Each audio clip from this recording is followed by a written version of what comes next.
Toyota's Tundra engines are dying at 50,000 miles.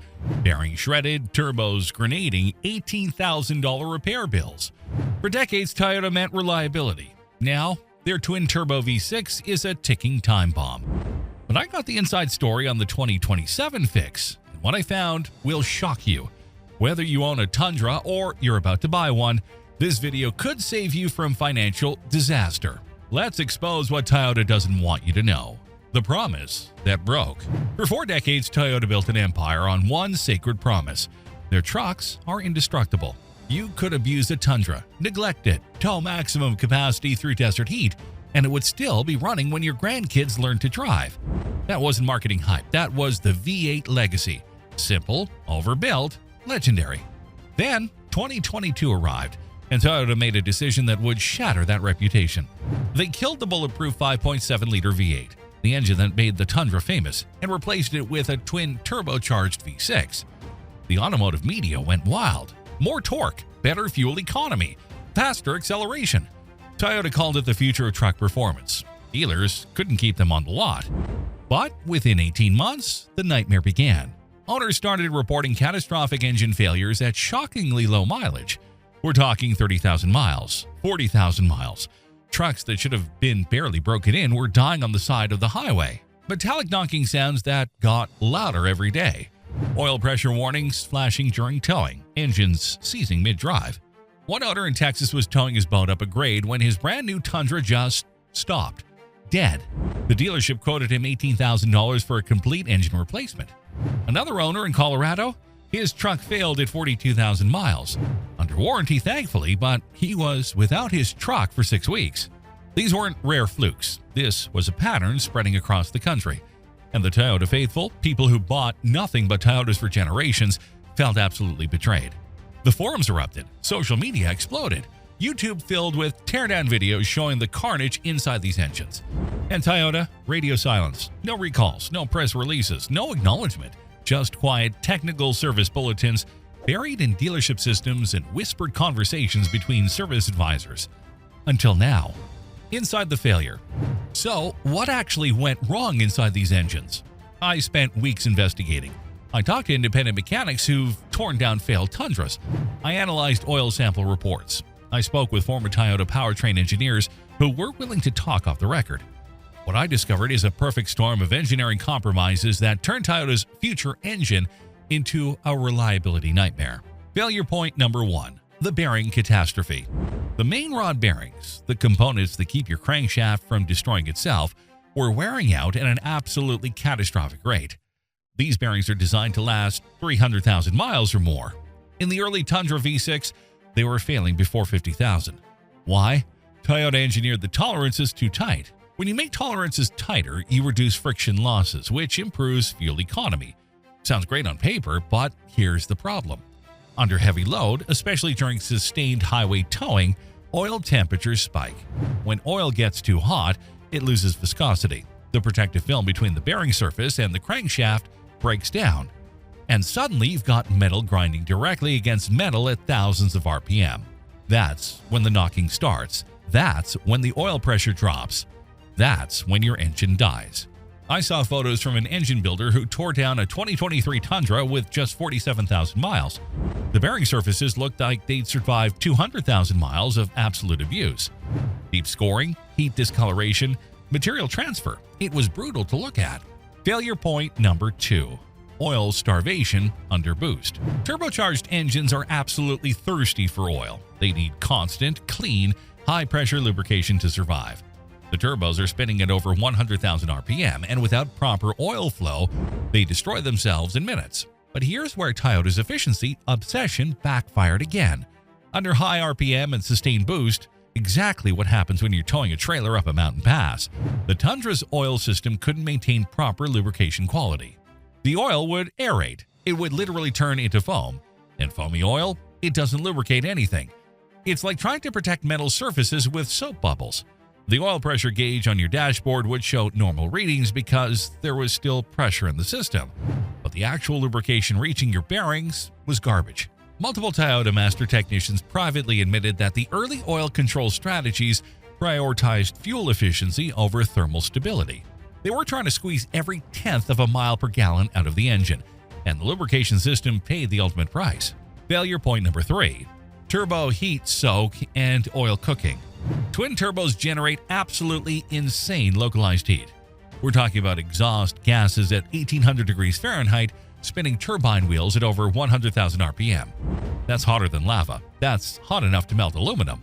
In the early Tundras, after hard towing sessions, owners would do what everyone does: finish their drive and shut off the engine. Normal behavior, right? But that trapped heat would cook the oil sitting inside the turbo feed lines. Over time, that oil would carbonize, literally turn into hard carbon deposits, and clog the passages. Once those passages get restricted, the turbos don't receive adequate lubrication. Turbo bearing failure follows, and a single turbo replacement, $3,500. Both turbos, you're looking at $7,000 plus labor. And that's if you catch it early, before the turbos grenade and send metal shrapnel through your entire engine. Failure point number 4. Aggressive calibration philosophy. Toyota tuned this engine for maximum efficiency and emissions compliance. That meant aggressive torque delivery at low RPM, constant boost engagement, impressive power numbers on the spec sheet. But internally, the engine was being absolutely hammered with every acceleration. Every time you pressed the throttle, the turbos spooled hard. Boost pressure spiked, cylinder pressures increased dramatically, and all that force transferred through bearings and crank journals that were already operating at the absolute edge of their design limits. One retired Toyota reliability engineer told me something that should terrify every Tundra owner. The engine passed all our durability tests, but our tests didn't match how Americans actually use trucks. Think about that. The gap between controlled laboratory testing and real-world abuse is where these failures lived. Toyota assumed most buyers would treat the Tundra like a commuter vehicle with occasional light towing. Instead, American truck owners used it exactly like they used the old V8. Maximum payload, maximum towing capacity, day after day in brutal conditions. The engine simply wasn't built for that reality. The cover-up. Here's where this story gets even more disturbing. Toyota knew there were problems early on, and they tried to fix them quietly without admitting anything publicly. Starting in late 2023, dealership technicians started noticing something strange. Quiet updates were appearing in their parts ordering systems, new bearing part numbers with revised materials, updated oil pump components with different specifications, ECU software updates with vague descriptions like improved engine performance, and no explanation of what they actually fixed. I spoke with a master technician at a high-volume Toyota dealership in the Southwest who agreed to talk on condition of anonymity. He told me they were replacing engines under warranty at an alarming rate, far higher than normal, but service advisors were being explicitly instructed not to discuss failure patterns with customers. Toyota was fixing trucks case by case, one warranty claim at a time, while avoiding any official acknowledgement that there was a systemic problem. Why the secrecy? Because admitting a widespread manufacturing or design defect would trigger mandatory recalls. Recalls mean class action lawsuits. Lawsuits mean billions in liability and permanent damage to brand reputation. So instead, Toyota played the long game. Incremental fixes, silent updates, hoping the problem would quietly fade into the background before anyone noticed the pattern. But it didn't fade. It exploded. Online forums became war zones. Tundra Forum, Tacoma World, Reddit. Owners were comparing notes, sharing failure stories, posting photos of destroyed engine internals, and documenting patterns. Independent mechanics started posting detailed teardown videos on YouTube. Oil analysis companies noticed alarming trends in their data from Tundra samples. The pressure mounted exponentially. By mid-2024, Toyota faced an impossible choice: continue denying the problem and risk a full-blown PR disaster that could destroy decades of reputation, or engineer a comprehensive solution and attempt to rebuild trust. They chose the latter. The result is the 2027 Tundra V6. And according to the engineers I've spoken with, it's a fundamentally different engine in all the ways that actually matter for long-term reliability. If you're enjoying the content, don't forget to hit that like button and subscribe. We appreciate your support. The 2027 fix explained. Toyota internally calls the 2027 update a durability reset. That's corporate speak for "we fixed what we broke." But here's what actually changed under the hood and why these modifications matter if you're considering buying one of these trucks. Fix number 1. Bulletproof Bearing Technology. Toyota completely redesigned the bearing materials and coatings from the ground up. The new bearings use advanced polymer coatings that can handle significantly higher thermal loads and tolerate thinner oil films without metal-to-metal contact. These aren't just upgraded versions of the old bearings. They're fundamentally different components using different material science. Engine builders who've torn down early 2027 test units say the wear patterns after simulated high-mileage testing are dramatically better. One specialist told me, "These bearings look, after 100,000 simulated miles, like what should have been in there from day one. The difference is absolutely night and day." The new bearings also have slightly looser tolerances. Toyota sacrificed a tiny amount of theoretical efficiency for a massive gain in durability margin. That's the right engineering trade-off, and it's what they should have done originally. Fix number 2. Comprehensive oil system overhaul. The oil pump control strategy was completely recalibrated from scratch. Instead of prioritizing maximum fuel economy above all else, it now prioritizes pressure stability and thermal management. At higher loads, oil pressure ramps faster and stays elevated longer. Does this cost a bit of MPG? Yes, about 0.3 miles per gallon in real-world testing, but it dramatically improves lubrication safety margins under the exact conditions that were killing early engines: sustained towing, high-speed highway driving, extreme temperatures. Toyota also revised internal baffling to reduce aeration risk. The oil stays liquid and properly mixed, even under hard acceleration, aggressive towing, and high G maneuvers. Flow paths to critical components were redesigned with larger passages and better routing. The system now maintains consistent oil supply during hard braking, steep inclines, and sustained high RPM operation. Additionally, total oil capacity was slightly increased, and the oil cooler was upgraded with better heat exchange capacity. More oil volume means better heat absorption. Better cooling means more stable viscosity. It's basic thermal management that should have been engineered into the original design. Fix number 3. Advanced turbo thermal management. This is where Toyota actually got genuinely smart with the engineering. The engine management system now actively manages thermal stress after heavy use. Instead of shutting down abruptly the instant you turn the key off, the ECU can run an intelligent cool-down sequence. It keeps oil circulating through the turbos at idle speed for up to 60 seconds after shutdown, preventing heat soak and oil cooking. The system monitors turbo temperatures and adjusts the cooldown duration based on how hard you've been driving. Heat shielding around the turbos was significantly improved. Oil feed routing was optimized to minimize heat exposure during operation. The oil lines themselves now use different materials with substantially higher temperature resistance. The result? Turbos that actually survive past 100,000 miles instead of becoming ticking time bombs that grenade your engine. Fix number 4. Smarter torque delivery calibration. The 2027 calibration spreads torque delivery more evenly across the RPM range. Peak torque still hits impressively hard. You're not losing performance, but it arrives slightly later and more progressively. That small change reduces shock loads on bearings, crank journals, and connecting rods.